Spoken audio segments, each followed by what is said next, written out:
waliwo etteeka eppya Museveni regime lye bali mu kubaga nga lino litajetinga His Excellency Kyagulanyi okumusiba mu kkomera emyaka 20 oba okusasula ssente za wano $2 billion oba okusavinga ebibonerezo byombi at the same time. Kugambye there is a new law coming very soon targeting His Excellency Kyagulanyi Sentamu Robert to be locked up in prison 20 years or pay 2 billion Ugandan shillings or serve the two at the same time.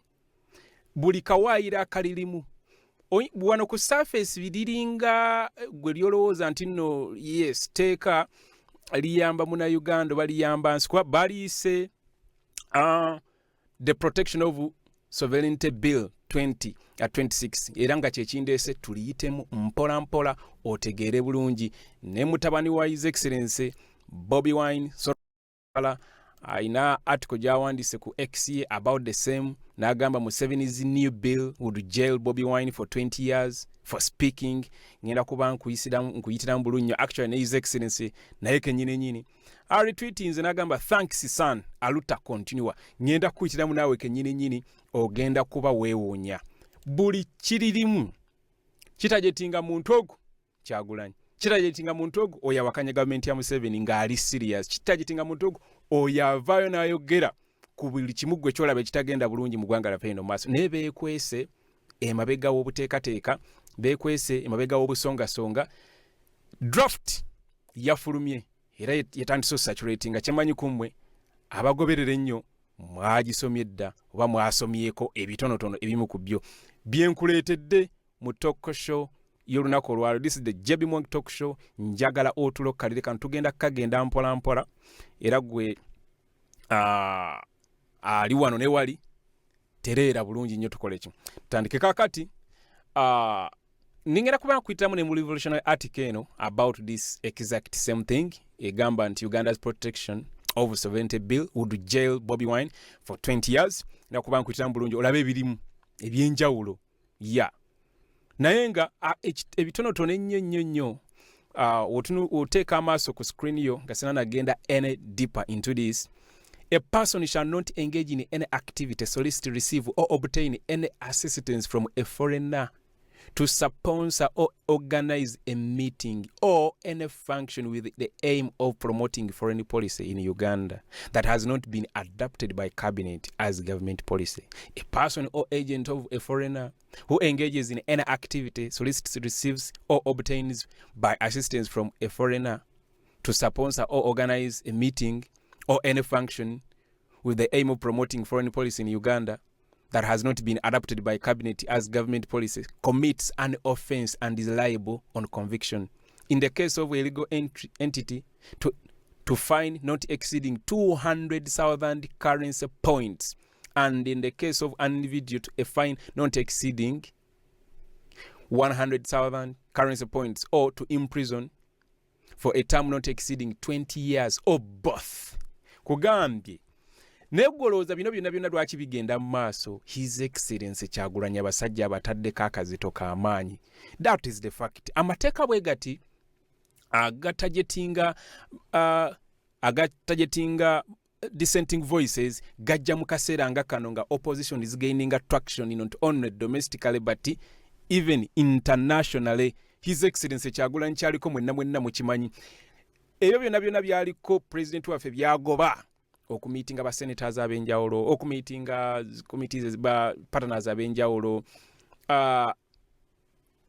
byonna bigendereddwamu kubeera labeled as an offense nga ngendo okutwala masa nendowooza tusooke naki kansooke n'ekiwandiiko kya mutabani wa His Excellency Kyagulanyi. Welcome to the JB Mwang talk show. Subscribing, making sure nti remember, making sure to missing anything by turning on that notification alert so that you don't miss out to next time. Now, I believe let's start with the, before I even take you through some of these, let's start with the Solomon Kampala.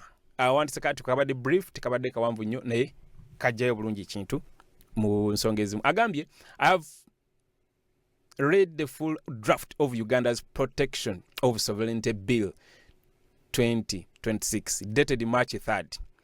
Let me tell you what's actually in the document, because the government is counting on you not reading it. N'ayongera mu maaso n'agamba, first, the bill defines a foreigner as including any Ugandan citizen residing outside Uganda. Not a foreign spy, not a hostile government, a Ugandan living abroad. Your brother in Boston, your sister in London, your cousin in Dubai. Under this bill, they are legally classified the same as a foreign government. Chundoza okitegedde bulungi. The definition of a foreigner in this context. They do not mean nti omuntu yenna alina oba atali munnauganda provided oli wabweru wa Uganda. Provided oli wabweru wa Uganda. Now, connect this to what's happening right now. President Kyagulanyi is in the United States. He left after the military besieged his home in Magere for 2 months. He's currently meeting with US congressmen, human rights organizations, and diaspora leaders, building an international pressure campaign. The bill would make all of that criminal. Clause 2 says the bill applies to anyone who engages in the political activities of Uganda for or in the interest of a foreigner, including through digital platforms. Clause 5 makes it an offense to promote the interests of a foreigner against the interests of Uganda.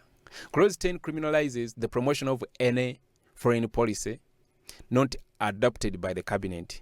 Clause 11 prohibits foreign agents from influencing electoral processes. Clause 13, economic sabotage, criminalizes the publication of information that weakens the economy.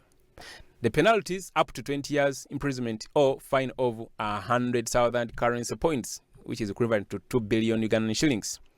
Part 4 goes after the money directly. Any agent of a foreigner who receives more than 20,000 currency points, which is roughly 400 million Ugandan shillings, from a foreigner within 12 months without the Minister of Internal Affairs written approval, commits an offense.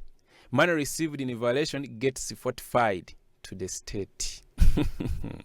Gwe, wano wetulaga, ekijja si muntu. NUP is planning a diaspora convention Los Angeles in August.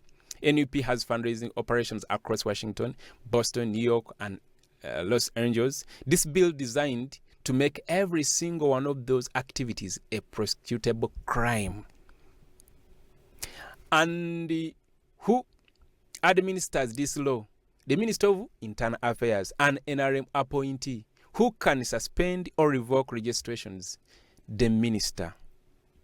Who approves the foreign funding? The Minister. There is no independent oversight anywhere in this bill. The NRM caucus rubber stamped this at State House Entebbe on March 27th, 4 days ago, at a meeting chaired by Museveni himself. They want to fast track it through Parliament. This bill has one target: President Kyagulanyi, NUP, the diaspora, and every civil society organization that receives international support. It's a legal weapon designed to criminalize the opposition's entire international strategy. Weeks after President Kyagulanyi made Washington his base of operations. Read the bill, share this. The world needs to see what Museveni is doing in plain sight. Now, yes, I need to remind you that, yes, Museveni, it is still a draft, and when you go to the Parliament website, they ended with 2025, as in, they take long to update their things. So, kyolina okumanya aba NRM bo bagikonye mudda stamp. Tolowooza nti nno it is hearsay nti oba biki nedda. Aba NRM bagikonye mudda stamp. Then kyekirala kyolina okumanya nga okimanyi nti Parliament yejjudde ebidomola bya kyenvu, kye bayagala kye bakola.